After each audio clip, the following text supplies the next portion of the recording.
Disneylandas tik stilium. Keliaujam į Vietname esantį azijietišką Disnėjų. Mes išvykome anksti ryte iš Movenpick Phuquoc viešbučio pasirinkdami Grab programėlės paslaugą.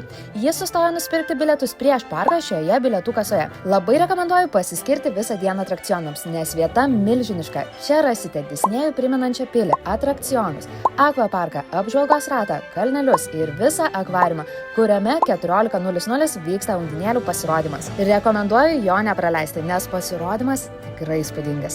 Akvariume taip pat galima pietauti ar vakarieniauti restorane su vaizdu tiesiai po vandeniu plaukiančius gyventojus. Labai įdomi patirtis. Taip pat nepamirškite su savimi pasiimti maudomų, nes vandens zonos čia tikrai vertos laiko. Be to, visur pilna užkandžių vietų ir restoranėlių.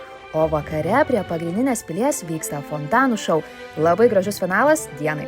Jei keliausite į Phuquoc, Wind Wonders tikrai verta įtraukti į planą. Veiklos čia pilna nuo ryto iki vakaro. Patiks tiek vaikams, tiek suaugusiems. Na ir kaip jums toks vietnamietiškas Disnėjus? Pasidalinkite komentaruose.